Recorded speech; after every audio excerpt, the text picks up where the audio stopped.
بسم الله الرحمن الرحيم. دا وزن هم کلا کلا وري خاص کر ولا کی.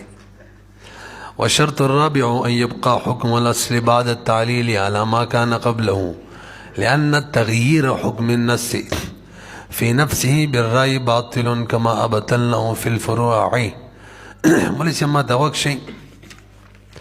من تعریف د قیاس کړي او لغت کې اندازه کولو ته ویل کېږي او اصطلاح کې د علت مشترکه په وجه باندې د اصل د حکم مثل حکم راخصل او فرع کې لګول د قیاس وایي. بهم د قیاس د شرایط بیان شروع کړي او نو ویلمو د قیاس لپاره مجموعي تور څلور شرایط دي چې دا موجود شي قیاس به مقبول وي.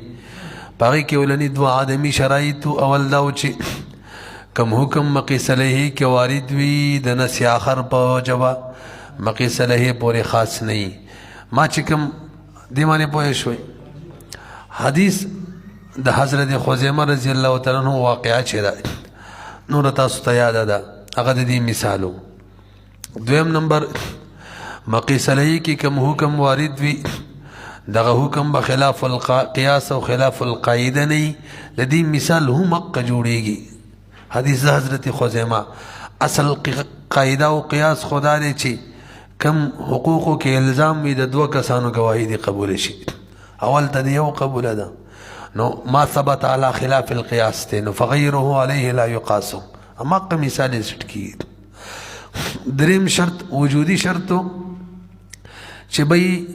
دغه حکم بشری حکم وي بعینه بمتعدی کو فرعتا فرع بنظیر دو اصل وی او نص باقاعده نه وارد په فرع کې شوی کنه قصې درې شرایط شو. والشرط الرابع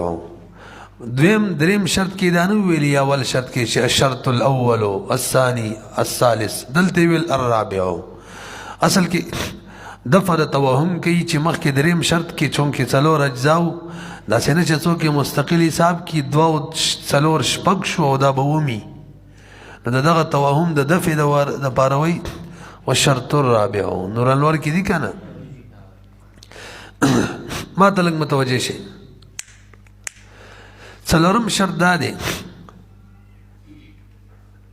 چې کله ته تعلیل کې نو د تعلیل لمخ کې مقیس علیه کې چې حکم څنګه وو د تعلیل لپس به هم مقیس علیه کې اماغه شان حکم وي. تعلیل سره به بدلیږي نه. تعلیل خو پیژنې ما درته ویلو تعلیل چاته ویل کېږي مقیس علیه کې کوم حکم وارد دی د هغې علت معلومول دې ته څه وایي یا بیانول دې ته تعلیل وایي. او تعدیه چاته وایي مقیس علیه حکم مقیس ته ورکول علت مشترکه په وجه چې دا عین قیاس دی. خبره یاده ده که نه؟ اوس غوږ شئ کله چې مونږه مقیس علیه کې تعلیل کولو علت ورله معلومولو نو شرط دا دی توجه چې مخکې څنګه حکم و د تعلیل نه پس علت معلومولو نه پس به حکم هماغه شاني څه تبدیلي به پکې نه راځي. که چېرې د تعلیل نه وشوی حکم یو شانو او تعلیل چې وشو حکم بدل شو د قیاس به دې باندې دغه صورت کې قیاس نشي کولی. پوه شو بې بس اسانه مسله شوله. د تعلیل نه مخکې چې حکم د مقیس علیه څنګه و بعد التعلیل به هماغه شان وي. که بدل شو نو قیاس به ټیک نه وي. بس ورځو به نور به زه څه ویم. والشرط الرابع څلورم شرط ان يبقى حکم الاصلي چې باقی به وي حکم د اصل یعنی د مقیس علیه بعد التعلیل پس د علت بیانولونه علامه باقی به وي په هغه شکل او صورت په هغه طریقه باندې کان قبله کم چې د تعلیل نه مخکې زړه په زړه به وي. وجه څه ده؟ وجه دا تاسو ما ته لږ بر وګورئ. تعلیل خو خلک په عقل معنی په رایې معنی بیانوي که نه هلکه پوهېږئ تعلیل چې کوي ویمه دا په عقل او په رایې معنی کوي یعنې علت چې بیانوي په عقل او په او ته چې اوس د مقیس علیه حکم په بدل کې نو د دې نتیجه به څه راوځي چې په عقل او په رایې معنی د شرعي حکم بدل کو نو دا صحیح ده؟ دا خو نه ده صحیح. حکم بدلولو ته خو موږ نسخ وایو دا په عقل او په رایې معنی نه کېږي. لأن تغییر حکم النص ځکه متغیر کول حکم د نس فی نفسه کم حکم وی هغه متغیر کول یعنی نفسی حکم د نس یادی بالرای صرف برای معنی بدل باطل دا باطل دا کما ابطلناه لکه څنګه چې دغه شان تغییر موږ باطل کړي په فروع کې هم فروع کې څه مطلب پرونه ویلو کنه چې فروع کې کم نس وارد وی فرع کې او ته دا فرع روالی په بلی ور قیاس کې او د دغه قیاس په وجه دغه کم اصل حکم دی کم چې نس ثابت کړي اوله بدله دانه د جایز لکه زهار او یمین کې باقاعده نس وارد د مطلق رقبی او کنه او کته قیاس کې په کفاره قتل باندې دی بابا کې قید امر ولید مؤمنی نو فرع کفاره یمین فرع کفاره زهار دی کې باقاعده نس وارد دی مطلق رقبه او تا قیاس په وجه د دې حکم بدل کو مطلق رقبه نه دي څه کو مقیده نکړه فرع کې نو جایز دغه شان بچا کې نه دی اصل کې نه دی وسوره ستلې نڅوي کما بتلنه فی الفروع دا مسله الشورا وانما خصصنا القليل اوس ما تلق وقت دی دم د نور الانوار خبره ده او مخکې موږ ته وسامي کې تیر شوی اعتراض حناف تاسو ته مثال درخېما چې کله تاسو تعلیل نو کړي مقیسلی کې حکم یو شانو به چې کله تاسو تعلیل وکړو د مقیسلی حکم متغیر کو پکار دا و چې دا جایز نه وي حالان که تاسو د سکړي دي څنګه زمونږ د حناف بنظمانی بادشاہی ستو کې علت قدر او جنس ته دا سیده کنه هغه ته ویښ شماته ګورم موږ د حناف بنظمانی اشیاء ستو کې علت څوک دی قدر او جنس دا علت چې کله نو بیان شوه نو حکم یو شانو او علت چې بیان شو حکم بدل شو څنګه قدر او جنس تاسو ته پته ده دا د نصف سوان یا د هغې نه په زیات کې راتللی شي وزن کېدل کیل کېدل دا کله کېږي نصف سوا یا زیات وي او د نصف سوا نه چې کم وي هغې ته قدر نه شامل څوک ته نه نو چې کله تاسو تعلیل نه وکړئ قدر او جنس نو یو موټی غنم په یو موټی غنم په دوه موټو باندې حرام و خرڅول نصف سوا نه کم دی که نه دا څو به تاسو علت بیان کو څو قدر او جنس دغه په نتیجه کې چونکې قدر دې دوړو ته نه دی شامل یو موټی په دوه موټو نه دی ورته شامل کنه اصل بشو کې به حد دی نو تاسو یو موټی په دوه جایز دی دا علت چې نو ناجایز و کمې زیاتې و چې بیان هم کو وس جایز شو خو نه درنه کو لکه لک به د مخ کې نه راولو نبی له صلوات و سلام فرمای لا تبيعوا الطعام بالطعام الا سواء بالسواء تاسو به دې پوه شئ اعتراض څوک شي دې حدیث کې نبی له سلام فرمایي چې طعام یعنی غنم بغنم مخر سوي مگر اله چې برابري ټول پوه شو کنه لا تبيعوا الطعام دا یو موټی غنم ته شامل دی یو موټی نکم ته شامل دی او نصف سوا تا نصف سوا نه برو ته شامل دی لنډي وای نصف سوا نه برو ته شامل دی طعام او د نصف سوا نه کم ته شامل دی او نبی له سلام دوړو مبارک وي می خرڅوي د څه د کنه دوړو منه ورپسې څه وي الا سواء بسوا که برابر به خرڅول شي صحیح شو تاسو حناف په دې کې علت بیان کو څه قدر او جنس او قدر چې کثیر ته شامل لې بس تا لن تعبیر دیکھا نصف سوا یا دغه نه بره ته څه وي کثیر او نصف سوا نه لاندې ته څه وي قلیل بس موږ دغه لن تعبیر کوو نو چې کله تاسو تعلیل نه وکړئ کثیر قلیل دواړو ته شاملو به چې کله تاسو تعلیل په قدر جنس سره وکړو نو صرف کثیر ته شامل شو پاتې شو قلیل هغه ته شامل نشو هغې کې ثواب سواقع نشته رنګې خرڅولی شي نو حکم بدل شو که نه تعلیل نمخ کې دواړو ته شاملو کمې زیاتې منه وه او تعلیل نه بس صرف کثیر ته شو قلیل اعتبار شو هغې کمې زیاتې جایز تغییر شو که نه شو تاسو وایي چې قیاس چم کولو داسې به نه کوو چې د قیاس په وجه تعلیل په وجه باندې د مقیسلی حکم متغیر شي دلته خو شو وایي شوی به جواب دا دی مولي صاحب ما ته لږ متوجه شي لن اجمالی جواب دا دی حاصل چې دا تغییر په حکم د اصل کی قیاس تعلیل نه دی راوسته دا تغییر په حکم د اصل کی تعلیل سره نه دی راغلی بلکې په نص سره راغلی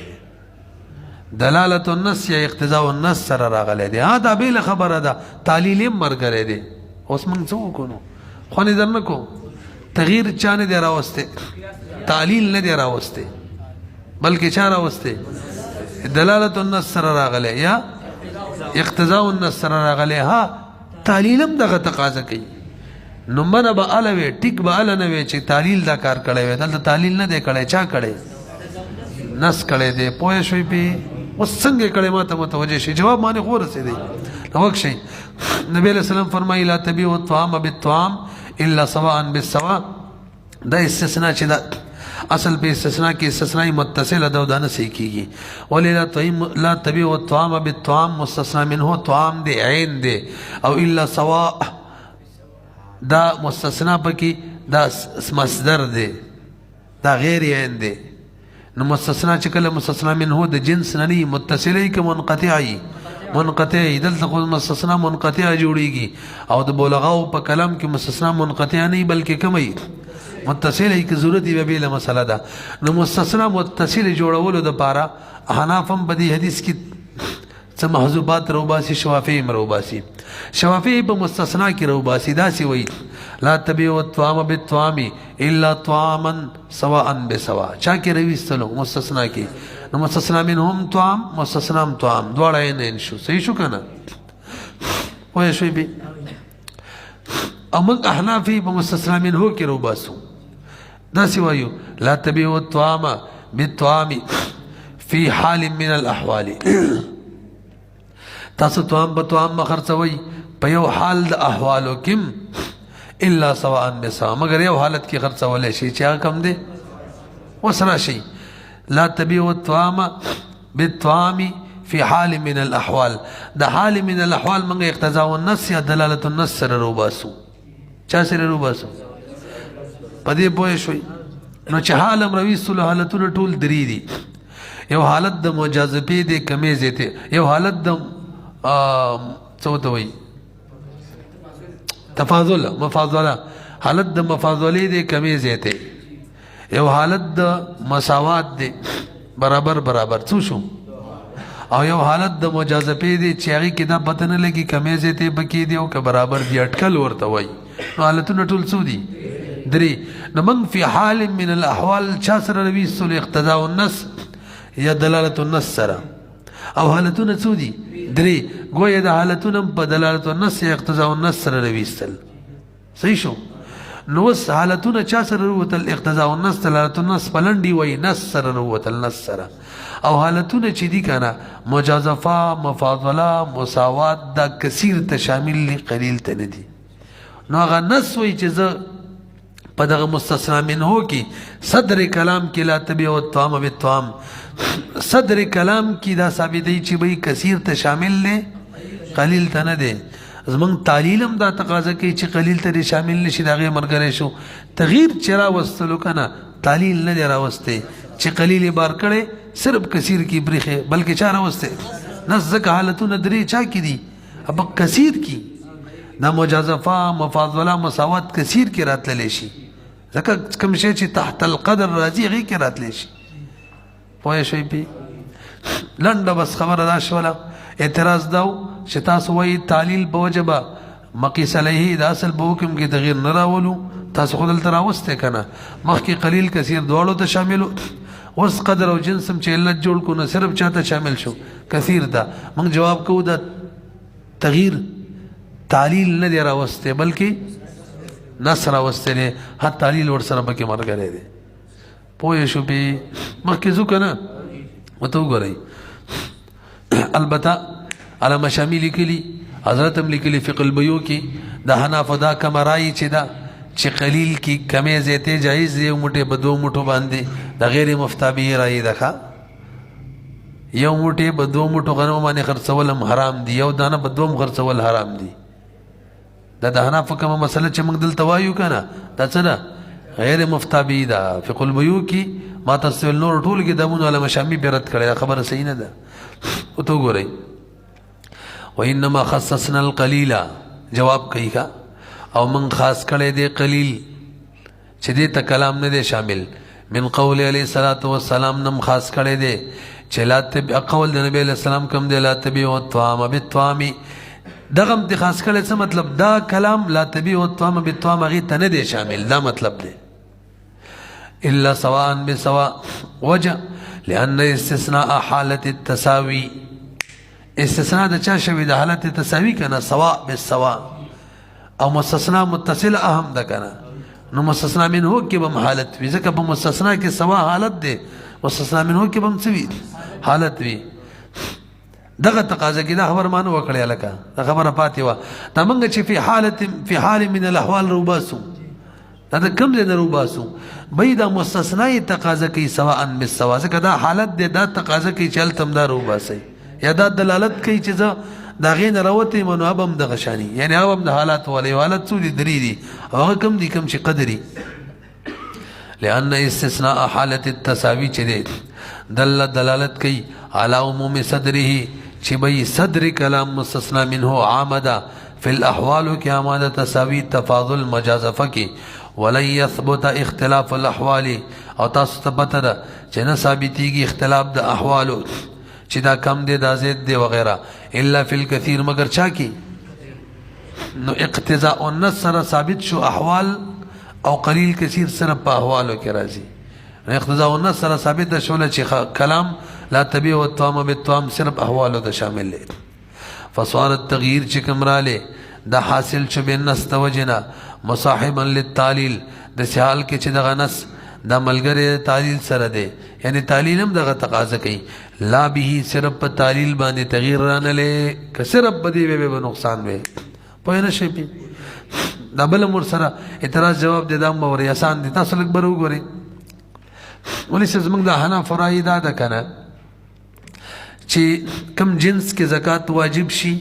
هغه جنس هم زکات کې ورکول شي او داغي قیمت هم فقرا ول زکات کې ورکول شي تاوري کنه تلک پات سمې باندې خوبوزي تاسو رسې کنه کم جنس کې زکات واجب شي مثلا په څلوي خو چيلو کې یو چيلې ده کنه نو یو چيلې مور کولې شي ور سره د چيلې قیمت هم مور کولې شي پنځو خانو کې په 5 من الابل شاتن یو چيلې ور کولې شي کنه کنه چيلې قیمت ورکه هم صحیح ده دا چاره ای ده زموږ د حنافو پوه شوي پی او وجه سره وجه نو اصل کی قیمت د چیلې ورکول مقیس او چیلې مقیس علیه او علت مشترکه حاجت د فقیر پورا کول حاجت د علت مشترکه تعلیل دی حاجت د فقیر حاجت د فقیر څنګه بچیلې پوره کیږي ور دکړه د چیلې په قیمت هم پوره کیږي بلکې غینم خو پوره کیږي نه رسې په والسؤال واوري سوال داري بي نس کی صرف د چيلي حکم فی 5 من الابل شاتن صرف چيلي و تاسو چې کله تعلیل وکړو چې حاجت د فقیر دی بوره کی د تعلیل په جمانه تاسو حکم د نس متغیر کو څنګه مخکې صرف چيلي و وس چيلي او د قیمت دواړو ته خبره لاړه خاني درنه کو حکم څه شو متغیر شو کا حاجت د فقیر پوره کول دام علت رويستو د دې په وجه چونکه بچلې پوره کیږي تاسو ول په قیمت هم پوره کیږي نو حکم متغیر کو مخکې چې دا خو علم دی لک علم څنګه وجوه فاسده وکي تخصیص الشی باسم العلم چی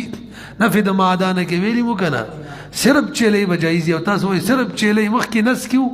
شاتن صرف چلې دی جایزي تاسو تعلیل په وجه کې د نس مات کو او تاسو ویل چې قیمت هم صحیح شو وسمونه رسیدلې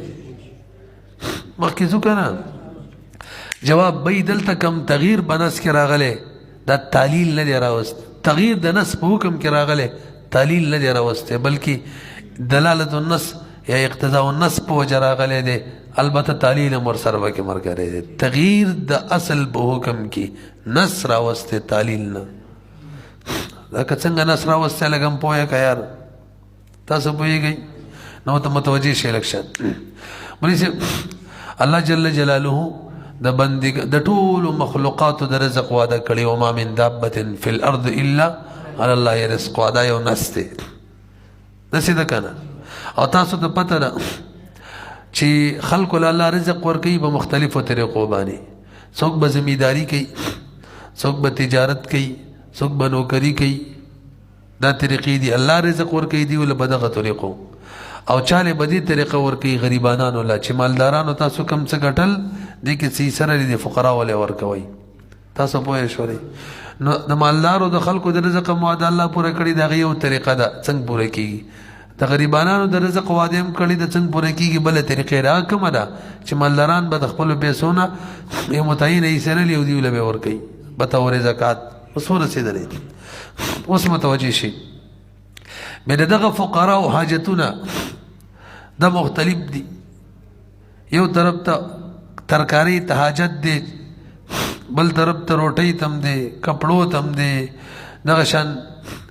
مثلا سبلو تم دی، دغه شان کور تم دی، نور ګڼ اشیاء دي د سړي ته حاجت یې کوي. نو که صرف چیلی شي صرف څه شي نو به خو د ترکاری کار کیږي نور حاجت پوره کیږي نه پوره کیږي. الله یو طرف ته د حاجت د پوره کېدلو وعده هم کړی ده. نو اقنس چې الله د دیو د حاجت د پوره کېدلو وعده کړی هغه تقاضا کوي چې وای صرف چیلې نه. مقصود دغه حاجت پوره کول دي څنګه چې په چیلې پوره کیږي د سی په هغه په قیمت باندې ځان له به نور څادي. ځکه حاجات د فقیر څه یو خو نه دي، صرف ترکاری خو نه د مختلف دي او په چیلې صرف دا پوره کیږي. نور پوره کېدل د بارا نس تقاضا دا کوي چې وای صرف شات نه دی مراد، بلکې نس تقاضا کوي بس حاجت د فقیر پوره کول مراد دي. هغه په قیمت معنی کړه تغییر چاره وستل نس ک تعلیل نس را وسه تعلیل مو سم کې مرګره پوه شوي پی وته ګورئ. وکذالک هم دغه شان هغه خوب د نتلی کینا. وکذالک هم دغه شان جواز الابدال دغه کنه جواز د ابدال یعنی شات په قیمت بدلول قیمت مرکول شي فی باب الزکات کی دا کار بنس شوه دی نه به تعلیل ثبت بالنص پچا ثابت شوه لا بالتعلیل باندې وجه لأن الامر بانجاز ما وعد ځکه کوم امر الله کړی دی په پوره کولو د هغه څه کوم چې وعده الله کړی دی للفقراء او د پاره رزق لهم الکه عبارت لګران دي ځان په کوي کا نور ما وای خبر وکړه لأن الامر کم امر چې شوه کامر ته وما من دابتن وي او کما زرزنو په حدیث کې وي چې څنګه لري الفاظ تؤخذ من اغنيائهم وترد على فقرائهم اغنياونه باخصل کی فقراء تبور کول کیږي کدا غنس یو کما من دابتن وي ازور الله دغه کم امر د الله چې دی په پوره کېدلو د هغه څه کوم چې الله وعده کړی دا چا لپاره کړی فقراو د پاره رزق لهم بتور رزق داغو چې داغو رزق دی ما وعده کړی چې به پوره کوم الله جل شانه وي مما اوجب داغه شی دی چې الله واجب کړی دی لنفسي په خپل ځان باندې على الاغنياء پاغنياو څه مطلب ځان باندې اغنياء به الله ته ورکی الله ته او به الله جل شانه فقراء ته ورکی په څه طریقه اغنیای چې فقراء ول ورکی نو فقراء ول د الله د بار قبضه کوي به د الله د طرف ځان له قبضه کوي کویږي کنه من مال مسمى لا يحتمله د مسمى مالنا وعده رزق د الله چې د احتمال نه لري چې پوره کی دغه مسمى مال وعده د الله چې دا ان پوره کوي او صرف شاد دی بشاد پوره کیږي ما اختلاف المواعيد سره د دین چې مواعید کې اختلاف دی وعده صرف د ترکاری خونه د غنو شینو ده صرف په مسمى معنی نه پوره کیږي نو يتضمنو دا خبر دی لئن د پاره لئن الامر بانجاز ما وعد چې دی يتضمنو دغه امر متضمن دی الاذن بالاستبدال دغه امر متضمن دی چې الکه اجازه شته په استبدال باندې شات په قیمت ورکول شي نو هغه امر دا تقاضا کوي نص ثابت کړل تعلیل نه چا ثابت کړل نص فصار التغيير چې بالنص باندې رااله دس حال کې مجامعان چې دا ملګری دی جمع کون کې دی للتعلیل تعلیل سره جمع کیدون کې دی لا به صرف او صرف په تعلیل باندې دا کار نه دی شوی چې ته اعتراض وکړي پوه نه شوې لږ بر وګورئ او سوال دا دی چې جی دا تغییر نص راوستلو داسې ده نو سوال مې دا دی چې بیا د تعلیل څه فایده ده چې دی کې تغییر چا راوستلو وما من دابتن راوستلو تا قصه وکړله چې الله وعده د رزق کړی دا خو صرف په ترکارۍ نه پوره کېږي مو مسما چیلی باندې لہذا قیمت ته واوړه چې وعدې د الله پوره شي او رزق هغو د ټول میله د هغو ضروریات ټول پوره شي حاجات پوره شي داسې مو ویل که نه دا چا نه ثابته شوله نس نه نو تا چې کوم تعلیل کړی و چې مقصود حاجت د فقیر پوره کول دی د دې تعلیل فایده څه ده وای نه شوی پې جواب دا دی بھئی د دې تعلیل فایده دا ده دا کم بدل چې منګه د شات په ځای راوړو قیمت دا قیمت داسې یو شی دی داسې یو محل دی چې دا صلاحیت لري چې فقیر لی ورکو دا مطلب دا فایده ده یعنی دا حاجت د فقیر پوره کوي خوانې در نه کو ملا یعقوب کې وایي اصل کې د نس کې درې شی نه دي څو یو عبارت النس دی هغه شات دی فی خمس من الابل شات چیلی ورکول دی عبارت النس نه ثابته شوه نس دې دپاره چلیدلی دی پوه شوي یو دلالت النص او اقتضاء النص دی هغې کې دا ثابتوي چې هلکه چیلی سره سره قیمت د چیلی چې دی هم ورکولی شي داسې وایه قیمت د چیلی چې دی که نه په ځای د چیلی ودرېدلی شي داسې وایه دا چا سره ثابته شو دلالت النص اقتضاء النص سره او دریم شی دی هغه تعلیل قیاس ثابتوي هغه دا چې دغه محل یعنی دغه قیمت دم صلاحیت لري چې فقیر ته میلاو شي خوانې در نه کوم بهرحال صرف شات عبارت النص نه او قیمت د شات دی جایز شي دلالت النص اقتضاء النص نه تعلیل کار پاتې شو دغه قیمت چې دی دم صلاحیت لري چې حاجت د فقیر پوره کړي څنګه چې شات او که د کتاب په طرز باندې وي کتاب وایي دغه محل یعنی دغه قیمت دم صلاحیت لري چې دا واوړي فقیر ته فقیر لی ورکړي او زکات د سړي پې ادا شي او دغه حاجت پوره شي وګورئ وانما التعلیل دغه اعتراض جواب دی تعلیل چې دی لحکم شرعي دپاره دی وهو هغه صلاح المحل بھئی دغه محل صلاحیت لري محل نه مراد څوک دی قیمت د شات للصرف الى الفقیر چې دا فقیر ته واړې فقیر لی ورکړي اوې اول خو د الله قبضې ته ځي که نه داسې ویلو فقیر چې قبضه کې ولې د الله دپاره خو هغه لږ ټیم لي بیا ډایرکټ د چا دپاره شي فقیر دپاره نو فقیر په لاس کې دایمي شي نو وایي بدوام یده دایم شي ید د فقیر علیه په دغه محل باندې یعنی د قیمت د شات باندې کله بعد الوقوع بس دغه نه چې واقع شوی لله تعالی د الله تعالی دپاره بابتداء الید په شروع قبضه کې شروع قبضه کې د الله دپاره حدیث کې مرضی کنه نبی علیہ السلام فرمای قال علیہ الصلوۃ والسلام الصدقه تقع في كف الرحمن كما يليق بشانه قبل ان تقع في كف الفقير پوه شولې بس یې کوي